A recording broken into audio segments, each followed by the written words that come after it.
इतनी में समझ गया, भागना पड़ेगा, भागने को होगा। नरसिंह भगवान लपके जाकर के पकड़ करके गोद में लिटा लिया। हिरण्यकश्यप कहता है कितना भी प्रयास कर लो, परेशान क्यों करते हो, हम मरेंगे तो हमें नहीं। बोले मरोगे क्यों नहीं भैया, जब हम मारने को आए तो क्यों नहीं मरोगे। बोले वरदान हमने तुमने लिए हैं, आप मार नहीं पाओगे। बोले अच्छा मारेंगे बाद में, पहले पता वरदान कौन से लिए। बोले हमने वरदान लिया ना, हम दिन में मरेंगे ना रात में। तो अभी कौन सा समझ आ रहा है, तो अभी तो शाम हो गई, भली शाम है फिर भी आप मार नहीं पाओगे। क्यों? क्योंकि हमने वरदान लिया है ना हम अंदर मरेंगे ना बाहर। अच्छा अभी कहाँ है, देखा देहली पर, फिर भी आप मार नहीं सकते। क्यों? बोले हमने वरदान लिया, हम 12 महीनों में नहीं मरेंगे महाराज। बोले पुरुषोत्तम महीना, लाड़ का महीना सिर्फ स्पेशल तेरे लिए बनाया गया, आप कुछ भी कर लो, आप मार नहीं सकते। बोले क्यों? बोले हमने वरदान लिया कि ना मनुष्य से मरेंगे ना देवता से। बोले हम कौन है, दिख रहे मनुष्य जानवर देवता कुछ कह सकता है। बोले भली कोई भी हो फिर भी मार नहीं सकते, क्योंकि हमें वरदान है ना हम अस्त्र से मरेंगे ना शस्त्र से। बोले अस्त्र शस्त्र की जरूरत नहीं है, दिख रहे बड़े बड़े नाखून, ये क्या है, अस्त्र है कि शस्त्र है। महाराज कुछ भी कर लो आप, फिर भी आप हमें मार नहीं सकते। क्यों नहीं मार सकते भैया? क्योंकि हमने वरदान लिया ना हम ऊपर मरेंगे ना नीचे। अभी बता तू अभी कहाँ है। उसने देखा गोद में पड़े हैं, समझ गया, सब व्यवस्था बना करके आए हैं, अब नहीं बचने वाले। भागने का प्रयास करने लगा। नरसिंह भगवान ने पकड़ करके ज्यों का त्यों लटाया, अपने बड़े बड़े लंबे लंबे नाखून पेट में अंदर डाले और पूरी अंतड़ियां बाहर निकाली। बोले नरसिंह भगवान की जय। सारी नसें निकाल करके अपने गले में धारण कर ली। तो महाराज ने जोर जोर से चिल्ला रहे, घूम घूम, सब दौड़ लगा रहे, कोई नहीं देख पा रहा है महाराज ये कौन सा अवतार है भगवान का। नरसिंह भगवान अंतड़ी डाले, पूरी हिरण्यकश्यप की नसें खींच नहीं मारा, पूरी गले में डाले, और ऐसा भयानक स्वरूप शंकर जी भी नहीं देख रहे महाराज, इनसे अच्छे तो हम ही लगते हैं। लेकिन अब मनाने कौन जाए, इतने क्रोध में क्या बताएं, किसी को मनाने की सामर्थ्य नहीं। ब्रह्मा जी ने कहा दादाजी आप जाएं। ब्रह्मा जी कहते हैं दूर भले की राम राम, जैसे घूम रहे घूमने दो। हमारे महाराज हम बुढ़े आदमी दौड़ भी नहीं पाएंगे महाराज, हम नहीं जा रहे। तो कौन जाए? पर धर्मपत्नी जी को बुलाओ। लक्ष्मी जी को कहा, लक्ष्मी जी हाँ भैया बात क्या है? बोले आपके स्वामी बहुत क्रोध में है, जाकर के मना लो। लक्ष्मी जी कहती हमारे पति को भी क्रोध में हो ही नहीं सकता, हमने आज तक नहीं देखा क्रोध में। बोले हैं थोड़े बहुत हैं, जाकर के मना लो। बोले हम कैसे माने, आज तक क्रोध किए नहीं। देखो महाराज क्रोध की सबसे बड़ी विशेषता, आप 2-4 दिन में, हफ्ते भर में, 15 दिन में एक बार क्रोध करेंगे घर में, एक बार तो पूरा घर डरेगा, पूरा मोहल्ला डरेगा, भैया आज फला व्यक्ति क्रोध में है। बिल्कुल अल्लाह नहीं कर, सब शांत रहना, वो भैया क्रोध में है, पिताजी क्रोध में है, सब चुप रहेंगे, सब शांत रहेंगे, क्योंकि आप क्रोध में हैं। लेकिन ये क्रोध जब आपकी आदत बन जाएगी, जब देखो नाक में गुस्सा महाराज, तो किसी ने कुछ किया और उसने कहा आराम से, पिताजी गुस्से में, अरे बेटो 24 घंटे मेरे गुस्सा। एक पति पत्नी में लगे ट्रेन में, बोले महाराज, हमने कहा भैया बताए, बोले इनको समझाओ 24 घंटा क्रोध में रहते हैं। क्यों भैया क्रोध में क्यों होती हो? तुम्हारा एक बात बताओ, इनसे पूछो हम क्रोध में क्यों रहते हैं? बिना कारण क्रोध आता है कभी? बताओ। जब कोई कारण नहीं होगा तो कभी क्रोध आएगा? तो आप सोच रहे भोजन मिल जाए, भोजन मिल गए, आप सोच रहे जल मिल जाए, जल मिल गया, आपने सोचा ये काम हो जाए, वो काम हो गया। जब कारण कुछ नहीं होगा तो क्रोध कैसे आएगा बताओ? हमने कहा ये बात सही है। तो धर्मपत्नी जी कहती है महाराज एक बात बताओ, आपने तो कह दिया सही है, पर हमने ये जानकारी आज तक की है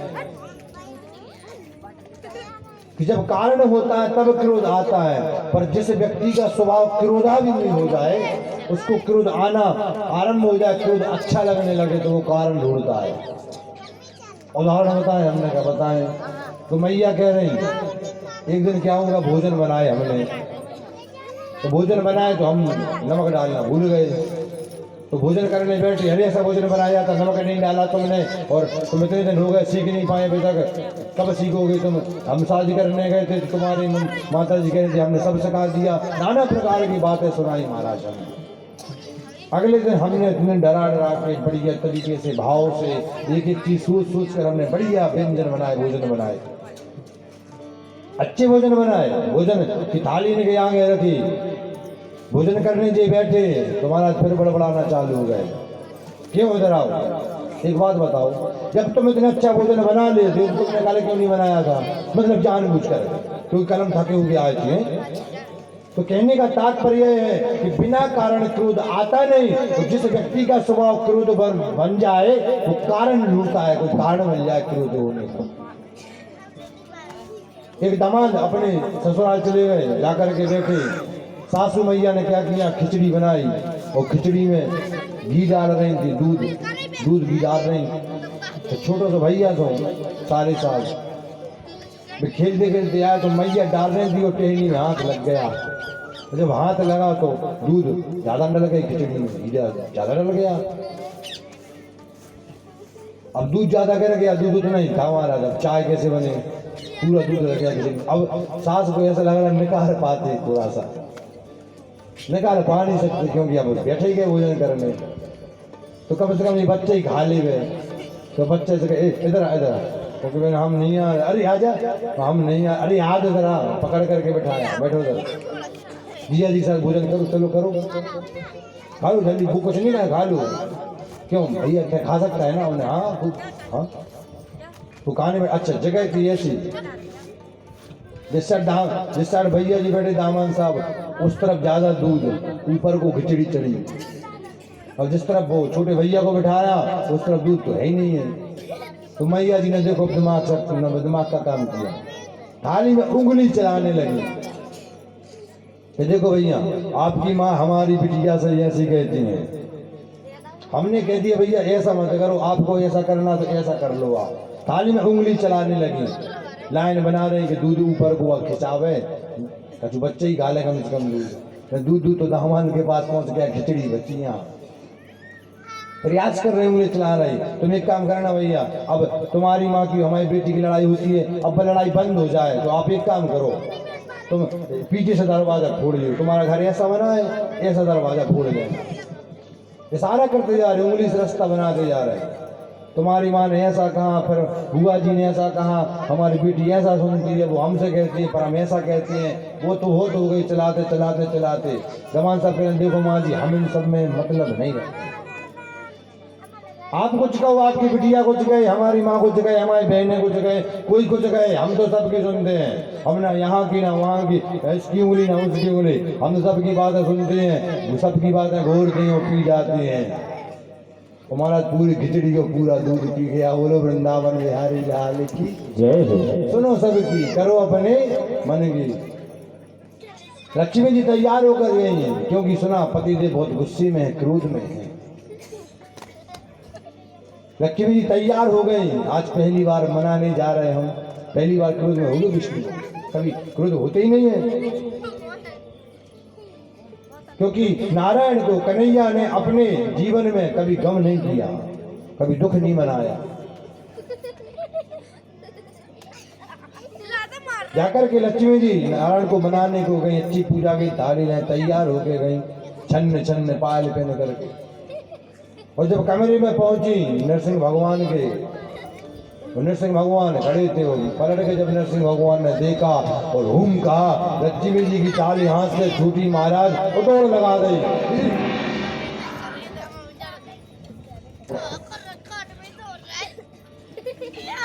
क्या हुआ मैया, अब तो महाराज कुछ नहीं कह रहे, बात क्या है? लक्ष्मी जी कहती है हो ही नहीं सकता, नारायण हो ही नहीं सकते, हमारे स्वामी तो नहीं है। लक्ष्मी जी मना कर गई, तो जाकर के मनाओ। लक्ष्मी कहती माने ना माने, हम नहीं जा रहे। देख के घबरा गए हम तो। लक्ष्मी जी बाहर आ गए। किसी भी देवता में इतनी सामर्थ्य नहीं है कि वो जाकर के नरसिंह भगवान को मना ले। कौन मनाए? बाबा कहते हैं मनाने की सामर्थ्य कोई जब है तो प्रहलाद में हो। प्रहलाद से कहो। ब्रह्मा जी आए, कान में से कहा प्रहलाद के, प्रहलाद जाकर के मनाओ, बहुत क्रोध में है, बहुत क्रोध, इतने क्रोध में नारायण आज तक कभी दिखे नहीं। प्रहलाद ने जाकर के हाथ जोड़े, स्तुति करने लगे। नमो भगवते तुभ्यं पुरुषाय महात्मने हरये भूत सिंहाय ब्राह्मणे परमात्मने। हे प्रभु आपको प्रणाम है, भक्तों की रक्षा करने वाले, ब्राह्मण संतों की रक्षा करने वाले, धर्म की रक्षा करने वाले हे नरसिंह भगवान आपको प्रणाम है। नरसिंह भगवान बाजू में आए, मुख के सामने मुख को लगा दिया, जीभ लड़खड़ा रही, बाहर निकल रही महाराज, 1.5 हाथ की जीभ। प्रहलाद देख रहे, हाथ जोड़े। नरसिंह भगवान कहते एक बात बता प्रहलाद। हाँ प्रभु। बोले हमें देख करके सबको डर लग रहा है, पूरे देवताओं को, पूरा ब्रह्मांड कांप रहा है यहाँ आने से।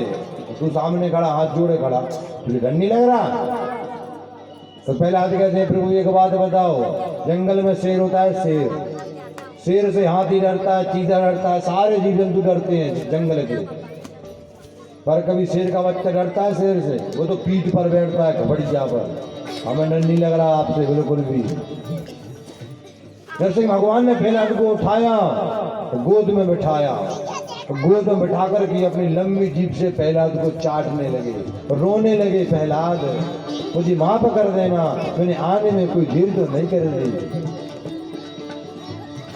तुझे इतनी भी यार परेशान किया हिरण्यकश्यप ने, पिताजी ने, हमने आने में देर तो नहीं की। और रोने लगे, जीभ से चाट रहे प्रहलाद को, ऐसे ही जैसे गाय अपने बछड़े को चाटती है। सुखदेव जी कहते हैं परीक्षित इस दृश्य को अपने मन में बसाओ। इस दृश्य को अपने मन में बसाने से, जो व्यक्ति इस दृश्य को अपने मन में बसाता है उसको कभी कष्ट नहीं होता, कोई बीमारी नहीं होती, उसके सारे दुख नरसिंह भगवान ऐसे चाट लेते हैं। बोले नरसिंह भगवान की जय। इस छवि को लेकर के सभी भक्त माताएं भैया अपने घर जाएं, शयन करें, भोजन करके सुबह फिर तैयार हो भजन करें और सभी पधारें। बस समय का विशेष ध्यान। और एक बात, कल हमारा आपका नहीं, छोटे बड़े का नहीं, किसी का नहीं, हम आप किसी का नहीं, सृष्टि के को बनाने वाले का जन्मदिन है। क्या है? जन्मदिन। कोई कहता है जन्म कब होगा? जन्म तो बहुत पहले हो गया हमारा।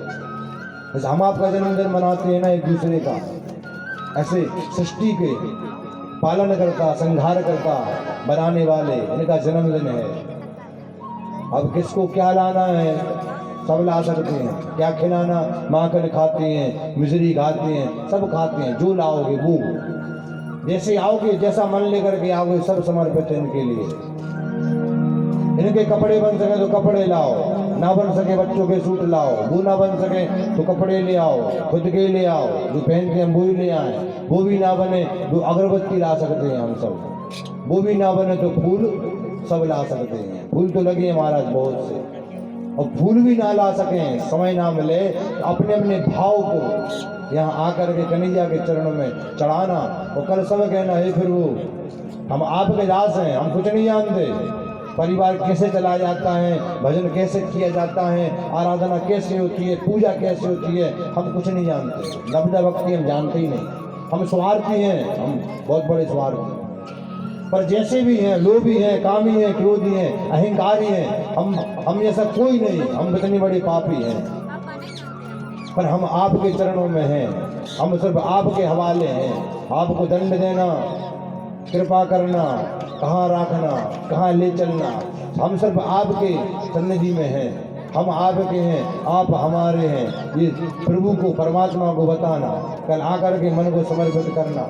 सभी समय का ध्यान रखना, क्योंकि कल कथा बहुत ज़्यादा है, कल राम कथा भी है, समुद्र मंथन की कथा है, गजेंद्र मोक्ष की कथा है, मत्स्य अवतार की कथा है, राजा बलि वामन की कथा है, राम कथा है, और भागवत में कन्हैया का जन्मदिन भी है कल की कथा में। और कल की कथा जो श्रवण करेगा उनको कभी भी संत, उनके वंश रुकता नहीं, वंश बढ़ता जाता है। चौथे दिन की जो कथा श्रवण करता है आकर के अपने भाव को समर्पित करें। जो कुछ बने बना कर लड्डू मीठा जो न बन सके वो ना बने तो भूल ले आए, भाव को चढ़ाएं, पर आए जरूर। समय का विशेष ध्यान रखें। एक बार सभी भगवान का भजन करेंगे, आरती करेंगे, आरती लेंगे, प्रसाद लेंगे, वो अपने घर जाएंगे। और एक बात और, घर पर जाकर के एक बार चिंतन किया करो, आज हमने सुबह से शाम तक कितने क्या क्या किया, कितने बजे उठे, फिर क्या किया, फिर क्या किया, फिर क्या किया।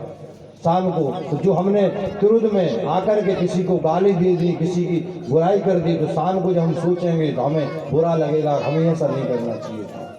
तो कल जब वो गलती होगी तो हम उस गलती को सुधारेंगे, विस्तार से बात कल बताएंगे। सभी विशेष समय का ध्यान रखें। एक बार सब राम जी को, श्याम जी को अपने होने का एहसास बताएं। हम राम जी के, राम जी हमारे, हम राम जी के, राम जी हमारे हैं, राम जी के, राम जी हमारे हैं, हम राम जी के, राम जी हमारे हैं, हम राम जी के, राम जी हमारे हैं, हम राम जी के, राम जी हमारे हैं, हम राम जी के, राम जी हमारे हैं।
भागवत महापुराण के आप सभी जिनको पता है वो हाथ उठा लें। ध्रुव जी के पिताजी का नाम क्या है, किसको पता, हाथ उठाएं। अम्मा जी को। अम्मा जी आप यहाँ आए।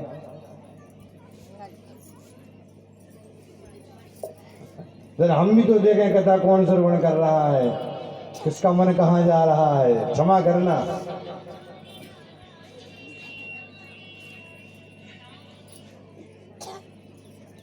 हाँ जी अम्मा जी।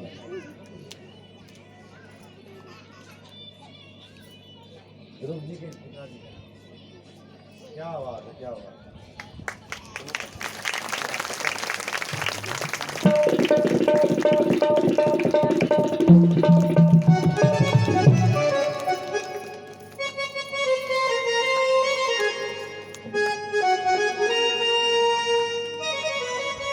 बोले भागवत महापुराण की, भगवान की। सभी माताएं भैया खड़े हो जाएं, आरती करें परमात्मा की।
मुनि मन मोह